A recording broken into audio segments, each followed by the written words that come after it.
Hello everyone! Samahan nyo ako at ang aking bunso. Tatanggalin na namin ang kanyang baby teeth. Matatanggal na ang baby teeth. Matatanggal na ang baby teeth.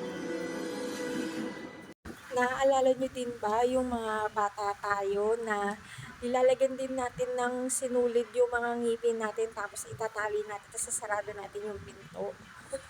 Diba nakakatuwa? Tapos ngayon, sa anak na natin ginagawa yung mga ganong eksena na mga turo ng mga nakakatanda rin sa atin. Ngayon, tayo na yung gumagawa sa mga anak natin.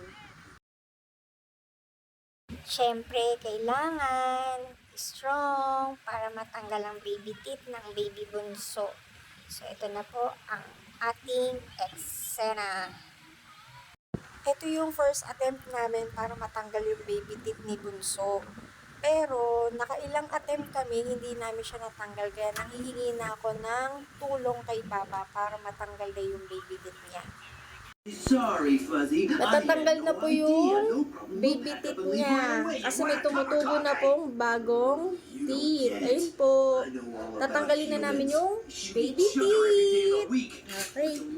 Strong po si Bunso. Strong. Hey, listen, Jimbo. They can't all be like that. There must be some who prefer a more civilized approach, like a talk, chit-chat, Dati siya yung Cherry Garden nagbibideo Oo. Ako naman.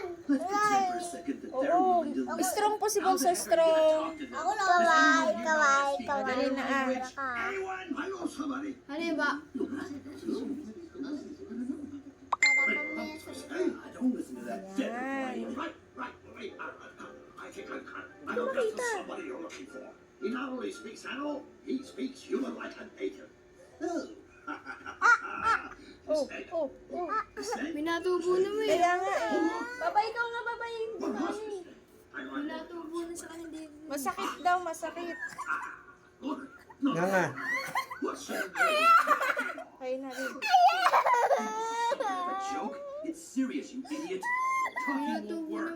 We have to make more. Ayun na, baby-teeth mo. Dali, pakita mo ni baby-teeth. Ito po yung baby-teeth po niya. Umiiyak po siya. Ito po. Ayan na po yung baby-teeth po niya. Patingin. Tingin. First time.